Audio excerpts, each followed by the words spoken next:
I'm Abigail Stone 28, and I thought my birthday party would finally be my moment. I'd spent weeks planning it, ordering a cake with vanilla icing, picking a playlist of upbeat indie tracks, stringing fairy lights across my living room in Fort Wayne, Indiana. I saved for months to make it special, not extravagant, just mine. I imagined laughter, clinking glasses, maybe even a toast to me for once. I'd been grinding as an accountant, paying every bill for the house I bought, the house my family lives in rent-free. I thought maybe today they'd see me. But as the party began, I stood in the middle of the living room trying to keep everything on track. Guests were mingling, coworkers swapping stories about tax season, neighbors nibbling on chips, my parents chatting by the couch. I adjusted the snack table, making sure the plates of sliders and veggie sticks were neat, smiling as I refilled drinks. I was 28 today, and for once I wanted to feel like the center of attention. Then Lindsay walked in, her posture, screaming confidence, clutching a white envelope. My stomach twisted. I knew that look, she was about to steal the show. My mom stood up, her voice sharp and proud. Lindsay has something to share. Every head turned. I gripped a stack of napkins, my smile faltering. Lindsay stepped forward, her eyes gleaming. I got into Stanford's master's program, she said, holding up the letter like it was a crown. Full scholarship. The room burst into chaos. My dad clapped her on the back, shouting, "That's our star." My mom's face lit up as she hugged Lindsay, her laughter louder than the chatter. Guests swarmed, asking about her plans, her professors, her bright future. I stood frozen, napkins still in hand, my role as host slipping away. In minutes, my birthday party was gone. Lindsay's friends flooded in uninvited, their voices drowning out the music I'd chosen. Someone handed Lindsay a portable speaker and she blasted a playlist of her own, all upbeat pop anthems. My dad grabbed a stack of cups and started pouring drinks for her crew, grinning like he was hosting.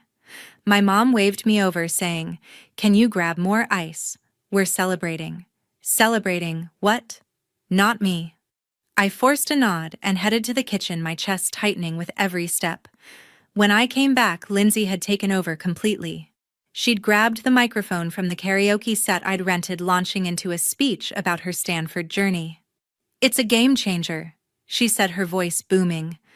Guests cheered, some even chanting her name. My parents started a game, some kind of trivia about Stanford's history, passing out mini keychains with the school's logo as prizes. I tried to join in, offering a plate of snacks to a guest, but they barely glanced at me, too busy clapping for Lindsay's answers. I set the plate down, my hands shaking, and stepped back to the edge of the room. Then Lindsay made it worse. She walked to the cake table, my cake, the one I'd spent $200 on with Happy 28th, written in blue icing. Without asking, she grabbed a knife and started cutting slices, handing them out to her friends. To new beginnings, she toasted, raising a piece like it was her party. My mom filmed it on her phone, gushing about how proud she was. My dad joined in, recording a video of Lindsay passing out cake, shouting, "This is going viral." Nobody mentioned my name. Nobody sang happy birthday. I stood there watching my cake disappear. My party erased, my day stolen. I tried to speak up. "Hey, maybe we can do the toast now," I said, my voice barely audible over the music. My mom glanced over, distracted. "Oh, later. Okay, Lindsay's on a roll." My dad didn't even look up from his phone. I felt my throat tighten like I was swallowing glass. I walked to the snack table, pretending to rearrange it, but my hands were trembling. One of Lindsay's friends bumped into me, spilling soda on the cloth. "Oops. My bad," he said, laughing, then turned back to cheer for her. I grabbed a napkin, not to clean it, but to have something to hold onto, something to keep me grounded. My boyfriend was across the room, his eyes locked on me. He tilted his head like he could see the hurt I was hiding. I shook my head, forcing a smile, but inside I was unraveling. I overheard my mom telling a neighbor how Lindsay was destined for greatness, how they'd spent thousands on her test prep. The same mom who, when I bought this house, said I was lucky to have a place for them to stay. My dad bragged about Lindsay's application essays, never mentioning the late nights I spent balancing their bills. I was the one who paid for everything: the mortgage, the utilities, this party, and yet I was invisible. The morning after my birthday, I woke up in my house with a heavy knot in my chest. Last night's party, Lindsay's takeover, the cheers, the complete erasure of my day still burned in my mind. I couldn't let it go. I'd spent years letting my family treat me like an afterthought, and I was done. Sitting at the kitchen table, my coffee untouched, I decided to check something I'd been ignoring for too long. I opened my laptop, logged into my savings account, and felt my heart stop. The balance was off, way off. $20,000, money I'd saved through years of overtime, skipped weekends, and careful budgeting, was gone. I scrolled through the transactions, my hands shaking, my breath shallow. There it was, a transfer dated 3 weeks ago, labeled Lindsay's tuition. My parents had access to my account from ages ago, when I'd added them for emergencies during my first year of college. They'd used it without a word to pay for Lindsay's Stanford program. But it didn't stop there. Smaller withdrawals, $500 here, $200 there, popped up over the past 6 months. Application fees, travel expenses, test prep. All for Lindsay. All without my permission. I slammed the laptop shut, my pulse racing. How could they? I'd paid every bill in this house, the mortgage, the electricity, the groceries, while they lived here rent-free. And they thought they could just take my money. I marched to the living room where my mom was reading a book, her glasses perched on her nose. My dad was flipping through channels on the TV. Lindsay was still asleep, probably dreaming of her Stanford glory. "Did you take $20,000 from my savings?" I asked, my voice low, barely containing the fury. My mom's book dropped to her lap. She didn't look at me. "We needed it for Lindsay's tuition," she said, like it was obvious. "Stanford's a big deal. You know that." My dad muted the TV, his face calm, like I was overreacting. "It's family money, Abigail," he said. "You're doing fine. You've got a good job." Family money, I'd earned every dollar of that, every cent, while they sat back and let me carry their weight. That was my savings, I said, my voice trembling now. "You didn't ask. You didn't even tell me." My mom sighed, like I was being selfish. "Lindsay's future is important," she said. "You want her to succeed, don't you? This is for the family." The family. Always the family. Never me. My dad nodded, adding, "We'll figure out a way to pay you back. Relax. Relax." They'd stolen $20,000 plus thousands more in bits and pieces, and they wanted me to relax. I stood there, my fists clenched, my nails digging into my palms. "You had no right," I said. "That was mine." They didn't apologize. My mom picked up her book again, muttering, "You're making this bigger than it needs to be." My dad turned the TV back on, dismissing me. I walked back to the kitchen, my head spinning, my stomach churning. I reopened my laptop, pulled up every bank statement from the past year. The numbers didn't lie: $6,000 in smaller withdrawals on top of the tuition. Hotel bookings for Lindsay's campus visits, test prep courses, even a new laptop labeled for school. All taken from my account, all without a single conversation. I grabbed my phone and texted my boyfriend. They took $20,000. And more. He called right away, his voice steady but urgent. "That's theft, Abigail," he said. "You need to lock them out of your account and get a lawyer." He was right. I called my bank, changed the account access, and set up 2-factor authentication to keep them out. Then I searched for attorneys in Fort Wayne, finding one who specialized in financial disputes. I sent her an email detailing the unauthorized withdrawals, my parents' access, and my ownership of the house. She responded within an hour, offering to meet tomorrow to discuss legal options. My savings were supposed to be my safety net, my chance to build something for myself. They'd taken that just like they'd taken my birthday. I sat back staring at the screen, my anger hardening into resolve. This wasn't just about money. It was about respect, about my life. I wasn't going to let them take anything else. I was going to take control, starting now. I sat at the kitchen table, morning sunlight streaming through the blinds. My coffee had gone cold, but my resolve was burning. I'd spent enough time being the one who gave in, who paid for everything, who let my family walk over me. Not anymore. I opened my laptop, typed a letter, and hit print. The printer hummed, spitting out 3 crisp pages.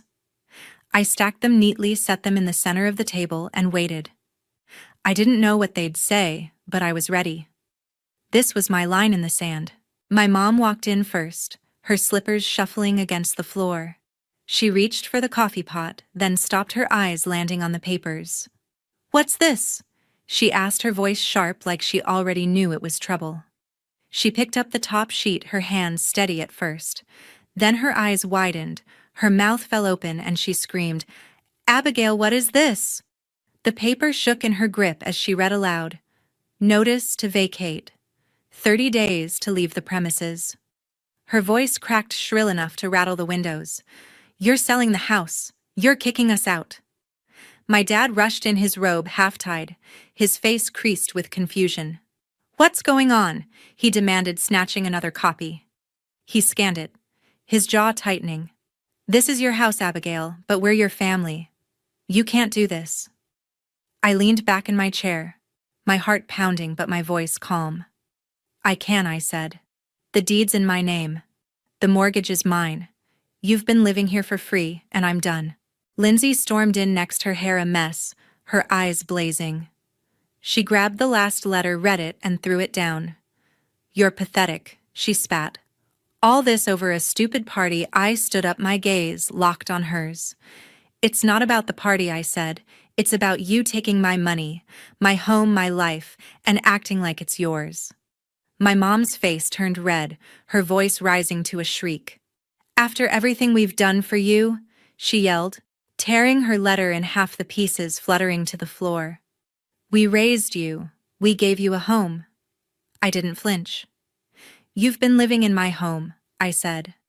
"I've paid every bill, every mortgage payment, while you spent my savings on Lindsay." My dad stepped forward, his hands raised, trying his usual peacemaker routine. "Let's calm down," he said. "We can talk this out. We're family." I shook my head, my voice steady. "You had years to talk," I said. "You chose to take instead. This ends now." Lindsay laughed, a sharp, mocking sound. "You're jealous," she said. "You can't stand that I'm going to Stanford, that I'm actually making something of myself." I met her eyes, unflinching. "You're going nowhere if you think my money's paying for it," I said. My mom lunged for the remaining letters, trying to grab them off the table. "This is my house too," she shouted. "You can't just throw us out." I stepped in front of her, my voice cold. "It's not your house," I said. "It's mine, and I've got the paperwork to prove it." The front door opened and Kyle walked in, his keys jingling in his hand. I'd texted him to come over, knowing I'd need backup. He took one look at the scene, my mom's red face, the torn paper, Lindsay's glare, and stepped beside me. "Everything okay?" he asked, his voice calm but firm. "It's fine," I said, handing him a copy of the letter. He read it quickly, his jaw tightening, then looked at my mom. "This is Abigail's call," he said. "She's been more than fair." My mom turned on him, her voice venomous. "This is none of your business," she snapped. Kyle didn't back down. "It's her house," he said. "Her money. Her decision." Lindsay rolled her eyes, muttering, "You're both ridiculous." I ignored her, turning to my laptop. "I'm meeting my lawyer tomorrow," I told them. "She's pulling the deed, the mortgage records, everything. This is happening." My dad tried one last time, his voice low, almost pleading. "Think about what you're doing, Abigail," he said. "Kicking out your own family. That's cold." I looked at him, my resolve unshaken, taking my money without asking. "That's colder?" I said. My mom started crying, loud, dramatic sobs, but I didn't budge. I opened my laptop, pulled up my mortgage account, and started downloading documents, proof of every payment I'd made, every dollar that was mine. Kyle sat beside me, his presence steady. "You've got this," he whispered. I took a deep breath. closed my laptop, and realized I needed to get out of there. I couldn't bear to face my family anymore, not after everything they had done. Kyle's apartment was small with just one bedroom and a sofa I'd temporarily turned into a bed, but it felt like a safe haven. The next day, when I was at work hunched over spreadsheets in my cubicle at the accounting firm, Raymond, my coworker, slid his phone toward me. "Abigail, you need to see this," he said, his voice low, almost apologetic. I opened Facebook and my stomach twisted. Lindsay had posted publicly, "My sister's kicking our family out because she's jealous of my Stanford acceptance. She's selfish, heartless, and ruining our lives." 80 likes, 30 comments, all tearing into me, friends calling me cold, vindictive, a disgrace to family. My hands shook, my face hot. The office felt smaller, the hum of keyboards and phones drowned out by whispers from the break room. Colleagues glanced my way, their eyes curious, judgmental. Lindsay's post wasn't just a jab, it was a public attack poisoning my reputation at work in our town. I wanted to call her, scream at her, but I was surrounded by coworkers, their stares heavy. I texted Kyle a screenshot. "Lindsay's trashing me online," I wrote. He replied instantly, "Come to the coffee shop after work. We'll figure it out." I nodded to myself, trying to focus on my spreadsheets, but the words blurred, Lindsay's lies echoing in my head. At the coffee shop, Kyle was waiting, his laptop open, a cup of black coffee in hand. "She's trying to turn everyone against you," he said, scrolling through the post. "But you've got the truth on your side." He pulled up my bank statements, $20,000 for Lindsay's tuition, $6,000 more for her applications and travel, all taken without my permission. He'd also saved a bank receipt showing a direct payment to Stanford's admissions office from my account. "This proves they used your money," he said, copying the files to a USB drive. "You can show the world she's lying." I nodded, my anger sharpening into focus. Lindsay's post wasn't going to break me. It was proof I was right to sell the house. I called my lawyer from the coffee shop, her number on speed dial. "Lindsay's spreading lies about me online," I said, sending her the screenshot. "She's calling me selfish, but they took $26,000 from my savings." My lawyer's voice was steady. "Her post is damaging," she said. "We can use the financial evidence to back up your eviction notice and counter her claims if needed." I didn't want a public fight, but I needed to protect myself. "Keep the evidence ready," I told her. "I want the sale to go through without their interference." She agreed, confirming the eviction notice was legally sound, backed by my ownership of the house. Back at Kyle's apartment, we went through the evidence again. He pulled up the bank receipt, matching it to the statements. "They can't deny this," he said, his voice firm. "You paid for their lives, and they turned on you." I leaned back on his couch, the weight of Lindsay's post still heavy but fueling my resolve. I called Lindsay, my voice cold, steady. "I saw your Facebook post," I said. "You're lying about me. Take it down." She laughed, sharp and bitter. "Why should I?" she said. "People deserve to know what you're doing to us." I gripped the phone, my knuckles pale. "You're living in my house using my money," I said. "Take it down or everyone will see the truth about you." She scoffed. "You're pathetic," she said, then hung up. I sat back, my heart racing, but not with doubt, with certainty. Lindsay's refusal to back down only made me surer. Selling the house wasn't just about money, it was about cutting them out of my life. The next day at the office, Raymond approached again, his face uneasy. "People are still talking about the post," he said. "It's getting around." I felt a pang of embarrassment, but I straightened up. "Let them talk," I said. "I know the truth." I emailed my lawyer the bank receipt and statements, asking her to keep them on file. She replied, confirming the house sale was on track with no legal challenges from my family. That evening at Kyle's, I felt lighter. His apartment, with its warm lights and quiet comfort, was a world away from my family's drama. I opened my laptop, checked the lawyer's latest email, and saw she'd prepared a response to any potential pushback from my parents or Lindsay. Kyle sat beside me, his hand on mine. "You're almost there," he said, his voice soft but strong. "They can't stop you now." I nodded, a small smile breaking through. Lindsay's post, her lies, her attack. They weren't chains anymore. They were the final push I needed to let go to sell that house, to start over. The 30-day deadline passed quickly. I drove back to the Fort Wayne house to make sure they had moved out. The street was quiet, the driveway empty except for a beat-up moving truck parked crookedly. My neighbor Martha had texted me the day before. "They're packing, but it's messy. Looks like they're not happy." I didn't respond. I didn't need their approval. I just needed my house back, my life back. I stepped out of my car, my heart steady, ready to close this chapter. The front door was unlocked, the house eerily silent. My mom, my dad, and Lindsay had left, but not without a final jab. The living room was a mess, trash bags stuffed with old clothes, a broken lamp in the corner, and a smear of marker on the wall. Jagged lines spelling out, "Thanks, Abigail." The sarcasm stung, but I didn't flinch. They'd tried to leave their mark, to make me clean up one last time. I wouldn't. I called my realtor Ellen and told her about the mess.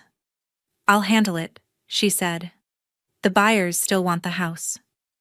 I nodded, relieved. This wasn't my problem anymore. I walked through the rooms, the floors creaking under my steps. The kitchen, once cluttered with my mom's dishes and Lindsay's half-finished coffee cups, was bare, except for a pile of junk in the sink, empty takeout containers, a cracked mug.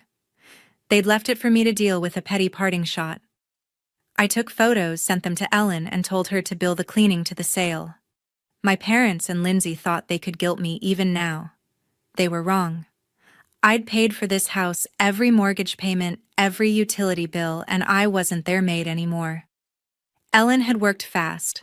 The house went on the market 2 weeks ago, priced at $260,000, competitive for Fort Wayne. We'd had 3 offers in days, and I'd picked a young family eager to start fresh. Just like me. I'd signed the closing papers at Ellen's office yesterday, my hand steady as I handed over the deed. The money, minus the mortgage, hit my account this morning. I stood in the empty living room, the walls echoing with silence, and felt a weight lift.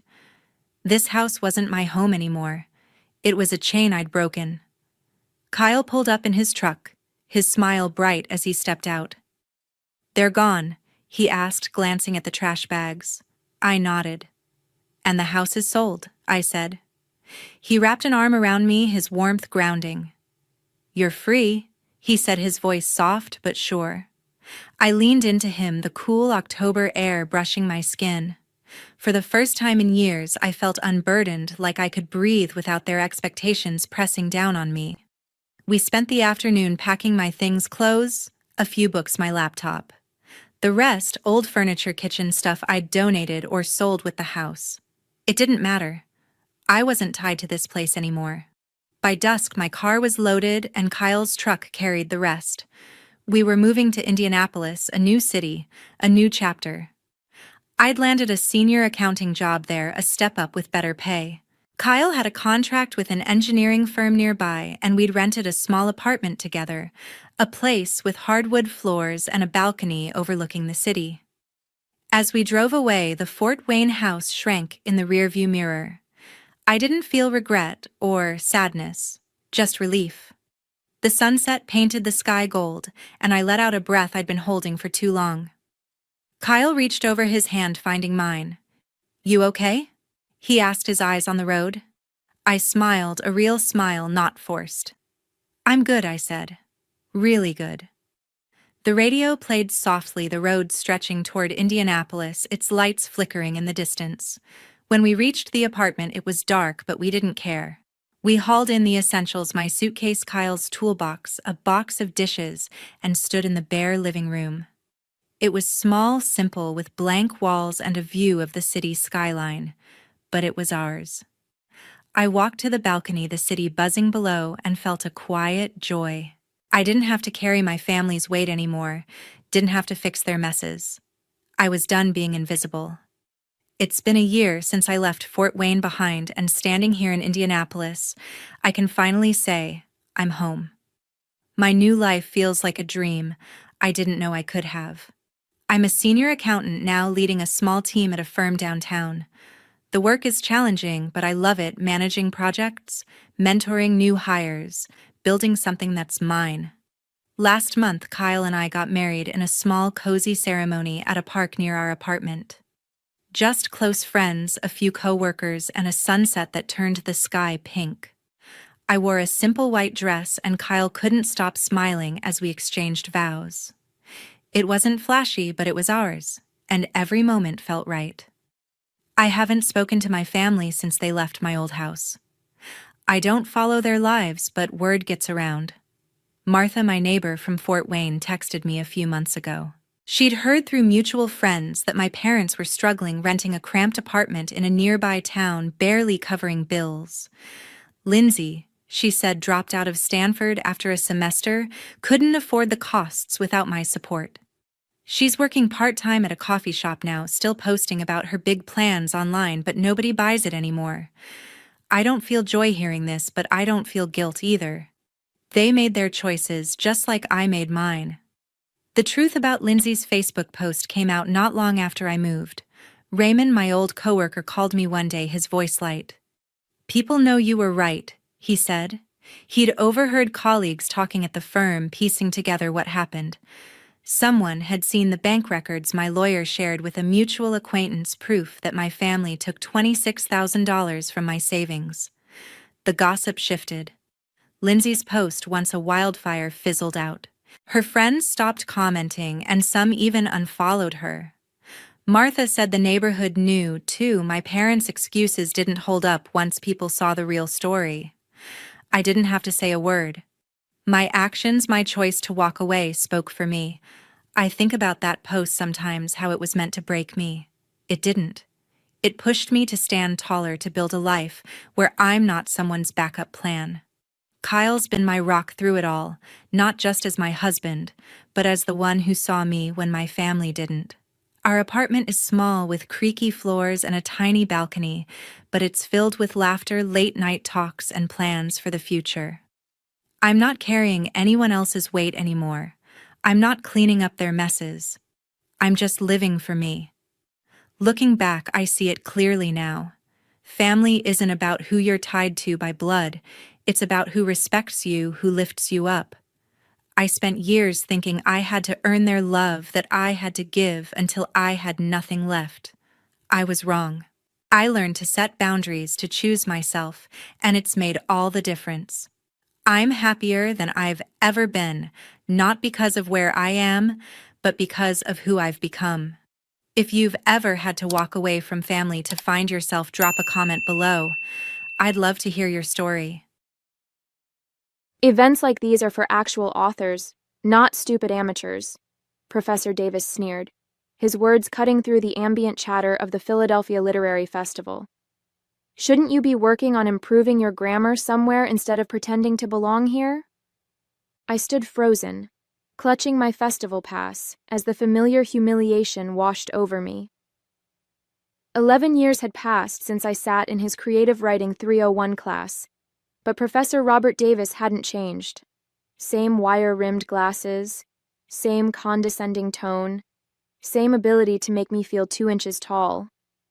"I have every right to be here," I managed to say, though my voice came out smaller than intended. He snorted, looking down at me over those glasses. "Just because you bought a ticket doesn't mean you belong among literary professionals. Some people simply lack the intellectual capacity for serious writing, as I believe I made clear to you in college." Several nearby attendees turned to watch our exchange, their curious expressions adding to my discomfort. I felt heat creep up my neck as I realized this confrontation was becoming a spectacle. My name is Mary Winters, and at 31, I've spent the last decade trying to prove Professor Davis wrong. After he publicly eviscerated my writing in his class and told me I was too dumb to ever be a published author, I nearly abandoned my dream completely. But instead, I channeled that humiliation into determination, writing at dawn before my day job and late into the night until my novel, The Midnight Shores, was complete. The irony that we were both attending the same literary festival wasn't lost on me. But while I knew why I was here, I didn't expect him to remember me, let alone continue his crusade to destroy my confidence all these years later. You should stick to reading books, not dreaming of writing them, he added with a dismissive wave. Some people simply don't have what it takes. As he turned away, I caught sight of something that made my stomach drop. The festival organizer, Josephine Barrett, was walking directly toward us with purpose in her stride. My heart raced. This confrontation was about to get much worse than I realized. Growing up in a small Pennsylvania town, books had always been my escape. My mother, a librarian, filled our home with stories, and I started writing my own by age 8. My childhood journals were filled with elaborate tales of adventure and mystery. Despite my early passion, writing never came easily to me. I struggled with dyslexia, making the technical aspects of writing a constant battle. When I earned a scholarship to attend the prestigious Eastwood University in Philadelphia, I believed it was my chance to develop my craft under the guidance of renowned professors. Professor Davis was a literary critic whose opinion could make or break careers. His creative writing seminar was selective, and being admitted felt like validation that my dream wasn't foolish. That illusion shattered during my first semester. While Davis praised the natural talent of other students, he seemed to take personal offense at my struggles. He would read my assignments aloud, his voice dripping with mockery as he highlighted every flaw. "This is what happens when someone without basic comprehension skills attempts literature," he once announced to the class. I worked harder than anyone, spending countless hours in the writing center and meeting with tutors. I submitted and resubmitted assignments, desperate for even the faintest praise. Instead, Davis gave me a D in the course with a final note. Consider a career that doesn't require intellectual depth or language mastery.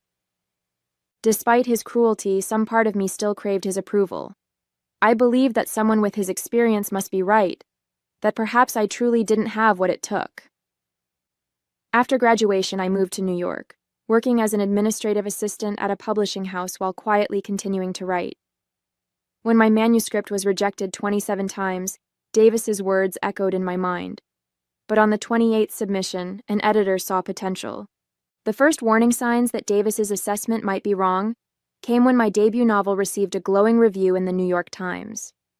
Then came the sales numbers, the international rights deals, and finally, the call from my agent about the film adaptation. With each success, the grip of Davis's criticism loosened slightly, but never completely vanished. I hadn't planned to attend the same festival as him. My publicist had arranged my appearance months ago, keeping certain details under wraps at my request. I'd wanted to arrive quietly, without fanfare. Now, watching him dismiss me once again, I wondered if I would ever escape the shadow of his judgment. "There you are, Mary." "I've been looking everywhere for you," Josephine called out, her voice carrying across the crowded atrium. My heart sank as Davis turned back toward us, his eyebrows raised with mild interest. "The production team needs you for a sound check, and the photographer from the Philadelphia Inquirer is waiting," she continued, either oblivious to or ignoring the tension between us. "We should really get you backstage before the crowd realizes you're out here." Davis's expression shifted from dismissive to confused, as Josephine, the festival's executive director, took my elbow with the deference typically reserved for literary celebrities. "I'm sorry, is there some confusion?" Davis interrupted, forcing a smile. "This is a former student of mine, certainly not someone who needs a sound check." Josephine looked between us, bewildered. "Professor Davis, right? I believe you're scheduled for the academic panel tomorrow." She turned back to me. "Mary, we really should hurry. The VIP reception starts in 20 minutes, and you still need to meet with the introduction team." The color drained from Davis's face as understanding began to dawn. "Wait, you don't mean—" "Oh, I'm sorry. I assumed you knew," Josephine said brightly. "Mary Winters is our keynote speaker.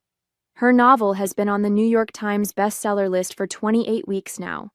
We're absolutely thrilled she agreed to headline the festival this year." The shock on Davis's face was so profound, it might have been comical under different circumstances. His mouth opened and closed without sound as he processed this information. Several onlookers, recognizing me now that Josephine had said my name, began to whisper excitedly. "You're the Mary Winters?" he finally managed, his voice suddenly stripped of its earlier condescension. The validation I had craved for so long was finally within reach. Yet as I stood there, watching him recalibrate everything he thought he knew about me, I felt strangely hollow. His opinion, which had dominated my thoughts for years, suddenly seemed insignificant against the weight of what I had accomplished despite him. "Yes, Professor Davis. The very same student you said was too stupid to write a shopping list, let alone a novel," I replied, my voice steady but quiet. "If you'll excuse me, it seems I have a keynote address to prepare." As Josephine led me away, I caught a glimpse of Davis's stunned expression, now tinged with the dawning realization that he had made a catastrophic misjudgment. For years, I had imagined this moment would bring triumphant satisfaction. Instead, I felt a strange mixture of vindication and lingering doubt. Despite all the external validation, the sales, the reviews, the film deal, a small part of me still heard his voice in my moments of writer's block, still questioned whether I truly deserved my success. Walking toward the VIP area, I realized that confronting Davis was only the beginning. The real challenge would be confronting the lasting impact of his words on my own self-perception. The VIP lounge buzzed with literary elites, authors whose work had shaped my childhood, editors from prestigious publishing houses, and critics whose reviews could make or break careers. As Josephine introduced me around, I forced myself to appear calm despite the turmoil inside me. The encounter with Davis had shaken me more than I wanted to admit. "Mary, I wanted to apologize for that awkward moment earlier," Josephine said, as she handed me a glass of champagne. "I had no idea about your history with Professor Davis." "It's fine," I assured her, though it wasn't. "Ancient history." "Well, not to worry. He's relatively unimportant in the grand scheme of the festival, just participating in a panel on academic approaches to contemporary literature. You, on the other hand..." She gestured to a large poster displaying my book cover and photo. "You're our star." As we spoke, I noticed Davis entering the lounge, now wearing a VIP badge. My stomach tightened. Of course, he was still faculty at Eastwood, still carried enough literary credentials to warrant VIP status, even if he was a minor participant. He spotted me immediately and, after a moment's hesitation, began walking in my direction. The self-satisfied smirk that had haunted my college years was gone, replaced by an ingratiating smile that felt equally insincere. "Mary, what an incredible surprise!" he exclaimed, loud enough for nearby guests to hear. "I always knew you had extraordinary potential." The blatant lie knocked the wind from me. Nearby, a well-known novelist raised an eyebrow, clearly sensing the tension. "That's not how I remember our interactions, Professor," I said quietly. "Oh, you misunderstood my teaching methods," he continued smoothly. "I'm tough on the students I believe in. I push them harder. I recognized your raw talent immediately." Each word felt like a fresh betrayal. He wasn't just denying his cruelty. He was attempting to claim credit for my success. Before I could respond, Josephine was called away to handle a situation at the entrance, leaving me alone with my former tormentor. "I'd love to catch up properly," Davis continued, lowering his voice. "Perhaps discuss featuring your journey in my upcoming book about nurturing literary talent. I'm including a chapter on my former students who found success. Your story would make an excellent centerpiece." The audacity was breathtaking. For a moment, I considered creating a scene, calling out his lies in front of the assembled literary world. But something stopped me. The realization that public confrontation would only feed the narrative that I was still seeking his approval. "I think that would be inappropriate considering your actual assessment of my abilities," I replied. His smile faltered slightly. "Water under the bridge. We both know how the teaching relationship works. Sometimes pressure creates diamonds." He leaned closer. "Between us, having my name associated with your success would benefit us both. You'd gain literary credibility beyond commercial success, and I'd expand your reputation, I finished for him, at my expense. A flash of his true nature, irritation, calculation, crossed his face before the mask slipped back into place. You should consider my offer carefully, Mary. The literary world is small, and influential voices matter. The implied threat hung in the air between us. He was suggesting that he could damage my literary reputation if I didn't play along with his revisionist history. It was the same intimidation tactic he'd used to silence my complaints in college. As he excused himself to network with other guests, I realized that simply succeeding wasn't enough. Davis wasn't going to acknowledge his wrongdoing. He was going to try to weaponize my success for his own benefit. The validation I'd sought for years was transforming into a new battle, and I had no idea how to fight it. The first hour of the VIP reception passed in a blur as I mechanically chatted with admirers and fellow authors while keeping one eye on Davis. He moved through the crowd with practiced ease, stopping to speak with influential editors and critics. Several times I caught him gesturing subtly in my direction during these conversations. "He's telling everyone he mentored you," came a voice at my elbow. I turned to find Catherine Bennett, an author I deeply admired, watching Davis with undisguised contempt. "You know him?" I asked. "Unfortunately. He was my colleague at Princeton before moving to Eastwood." She sipped her wine. "He's taking credit for your work, you know. I've already heard him tell the fiction editor at The Atlantic that he guided your early development and saw promise when no one else did." My blood ran cold.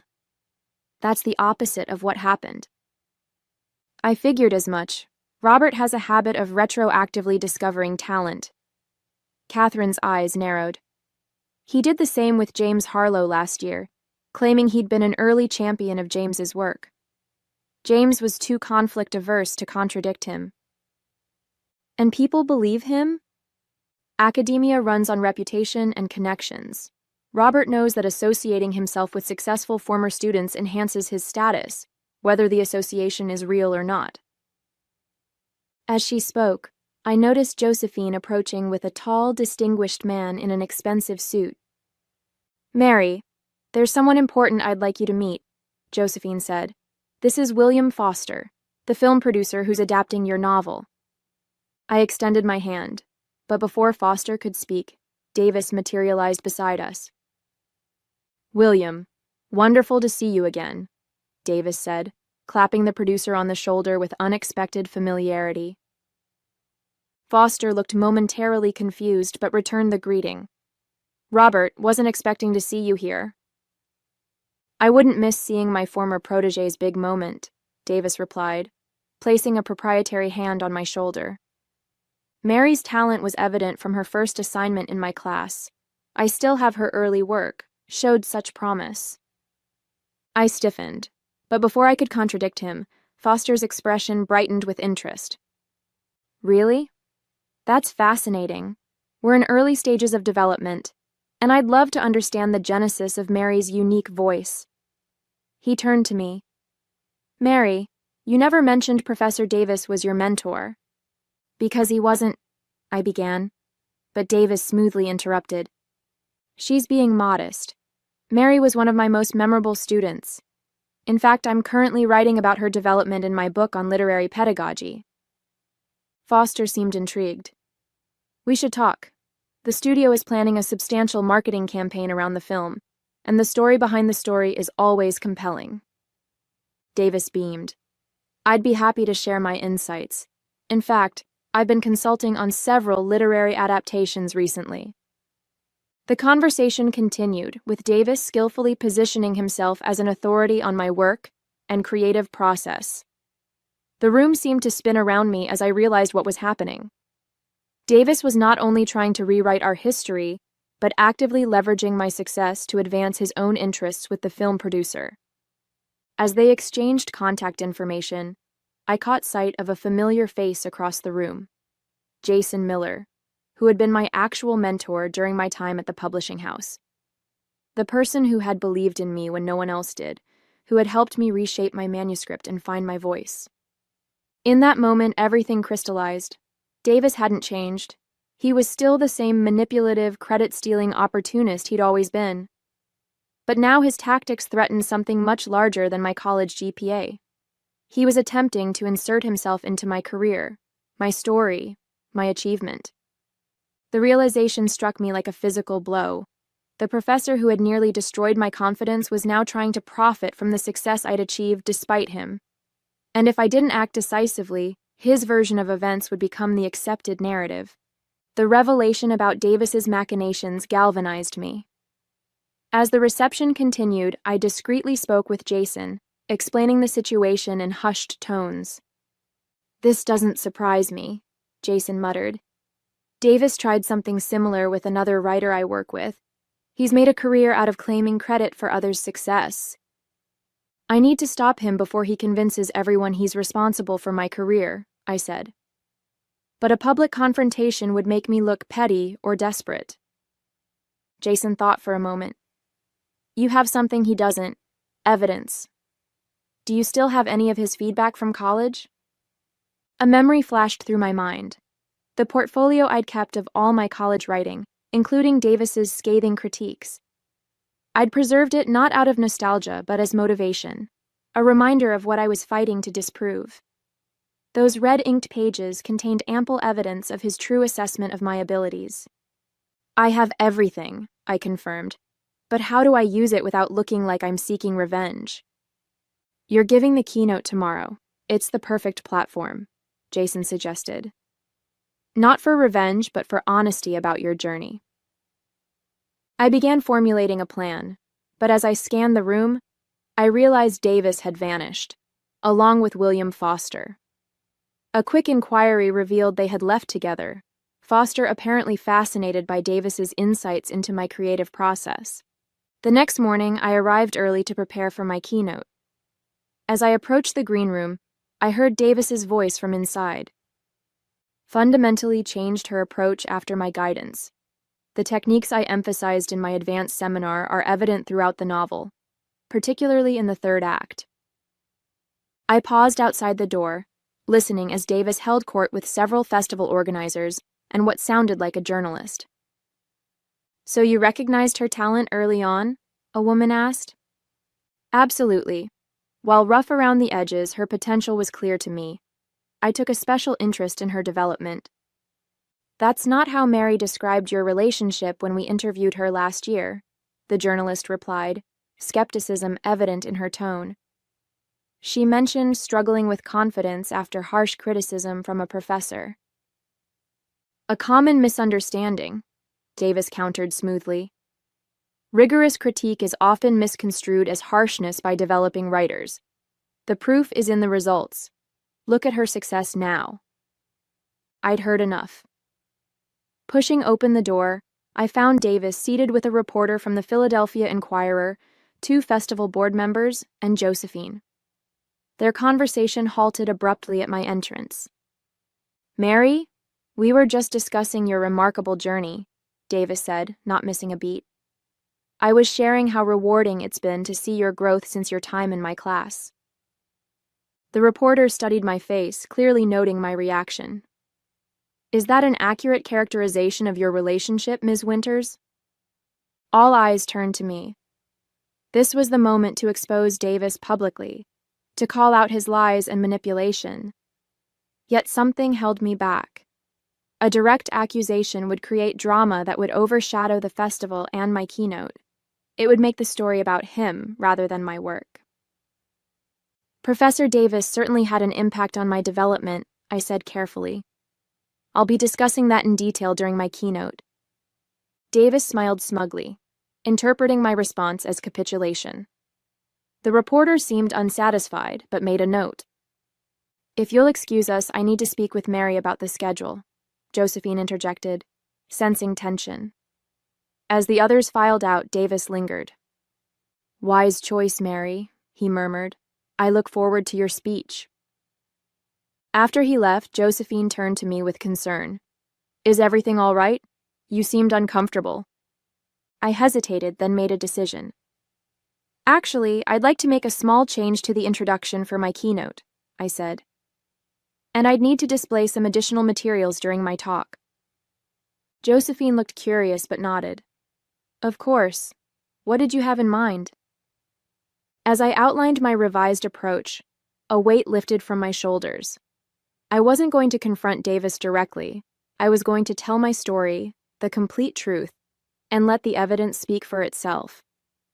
He expected me to either publicly attack him or silently comply. Instead, I would do something he never taught me. I would find a third option. The main hall of the Philadelphia Convention Center was packed with nearly 1,000 attendees when I stepped onto the stage. Under the bright lights, I could make out Davis sitting prominently in the third row, an expectant smile on his face. Beside him sat William Foster, the film producer, along with several influential literary critics. It is my great pleasure to introduce our keynote speaker, Josephine began. Mary Winters, whose debut novel, The Midnight Shores, has captivated readers worldwide, spending 28 consecutive weeks on the New York Times bestseller list. Her work has been praised for its authentic voice, emotional depth, and technical virtuosity. Please welcome Mary Winters. The applause washed over me as I approached the podium. My heart raced, but not from stage fright. I had rehearsed this speech dozens of times, but never with the modifications I had made just hours before. Thank you for that kind introduction, I began. Today, I'd like to talk about the journey that brought me here, the full, unvarnished truth of it. The slides behind me shifted to display the cover of my novel, followed by a series of glowing reviews. Success like this doesn't happen in isolation. It takes mentors, supporters, and sometimes obstacles that force you to develop resilience. I clicked to the next slide, which displayed a scanned image of a college paper covered in red ink. Davis's unmistakable handwriting filled the margins with comments like, hopelessly amateurish, and perhaps consider a less intellectual pursuit. This was my final assignment in creative writing 301 at Eastwood University, along with my professor's assessment that I was, and I quote, too intellectually limited to ever succeed as a writer. A murmur rippled through the audience. I didn't need to look at Davis to know his expression had changed. This professor continued to tell me throughout the semester that I lacked basic comprehension skills, that my writing showed no promise, and that I should abandon my literary aspirations entirely. I clicked through several more examples of his feedback, each more devastating than the last. The final slide showed his course evaluation. D student lacks fundamental talent and would be better served pursuing a career that doesn't require intellectual depth or language mastery. Yesterday, that same professor approached me at this festival, offering to include me in his book about students he had mentored to success. He has been telling people here that he recognized my talent early and guided my development. The room had fallen completely silent. From the corner of my eye, I could see William Foster leaning away from Davis, his expression troubled. I'm sharing this not out of bitterness or a desire for revenge, but because the story of how we overcome obstacles matters. For years, I internalized these assessments. I believed I was too stupid to write, that my voice didn't matter, that I shouldn't even try. I paused, meeting Davis's gaze directly for the first time. His face had drained of color. What changed wasn't my intelligence or ability. What changed was finding people who believed in me despite the voices telling me I wasn't enough. The screen shifted to photos of the people who had actually supported me. Jason, my editor, my writing group, my mother. These are my true mentors. They didn't tear me down to build themselves up. They didn't attempt to claim credit for my work. They simply believed in me when I couldn't believe in myself. As I continued my speech discussing the novel and my writing process, I could see Davis shrinking in his seat, aware that everyone around him now knew the truth. William Foster had moved to a different row, leaving Davis isolated. The narrative he had tried to construct had collapsed completely. When the keynote concluded, I received a standing ovation. As attendees approached for the book signing that followed, many shared their own stories of overcoming discouragement and rejection. The personal connection was more meaningful than any revenge could have been. From my seat at the signing table, I watched Davis attempt to approach several industry contacts, only to be politely rebuffed. The editor, who had been enthusiastic about his book on literary pedagogy, now avoided eye contact. The film producer, who had seemed so interested in his insights, now walked briskly in the opposite direction when Davis approached. Catherine Bennett, the author who had warned me about Davis's tactics, stopped by my table with a satisfied smile. "Masterfully handled," she said. "The English department at Eastwood will be discussing this for years to come." "I didn't want to humiliate him," I admitted. "I just needed the truth to be known." Sometimes the truth is more devastating than any planned revenge could be. She glanced over at Davis, now standing alone near the exit. "His colleagues are already texting about what you revealed. Apparently, you're not the first student he's treated this way, just the first to speak up with evidence." As the signing continued, Jason approached with news that made my heart soar. "William Foster wants to meet with you privately," he said. "He's interested in having you write the screenplay adaptation yourself. He said, and I quote, 'Her authentic voice is what made the novel special. We need that same voice for the film.'" The validation was overwhelming. Not only had I succeeded as a novelist, but my career was expanding in ways I had never imagined possible. Near the end of the session, Davis finally approached my table. The arrogant professor was gone, replaced by a subdued man who could barely meet my eyes. "I owe you an apology," he said quietly. "My behavior was inexcusable, both then and now." I studied him, searching for sincerity and finding instead calculation. This wasn't genuine remorse. It was damage control. "I'd like to make things right," he continued. "Perhaps we could issue a joint statement clarifying our past relationship. I could acknowledge my excessive criticism while you could mention any positive aspects of my teaching that might have influenced you." Even now, he was trying to salvage something for himself. I smiled, picked up a copy of my novel, and signed the title page. "To Professor Davis, who reminded me that critics are just readers with opinions. Thank you for the motivation." I handed him the book and turned to the next person in line, effectively dismissing him. As he walked away, book in hand, I felt no triumph or satisfaction, only a quiet peace. I had reclaimed my narrative and my power. Later that evening, as I prepared for a dinner with fellow authors, Josephine pulled me aside. "The board just met. They've decided not to include Professor Davis in next year's program," she informed me. Several prominent authors indicated they wouldn't participate if he was invited back. I nodded, understanding the full weight of what had happened.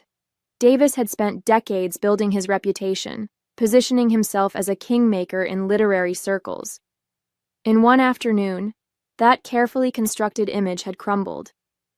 But what mattered more was what I had built, a career based on my own voice, my own perseverance, my own truth. As I joined my fellow writers at dinner, I felt lighter than I had in years. The shadow of Davis's judgment no longer followed me.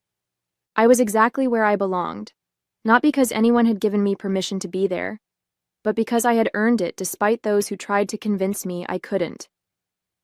Tomorrow, I would begin work on my second novel, carrying forward not the weight of old criticism, but the confidence of having finally completely proven it wrong.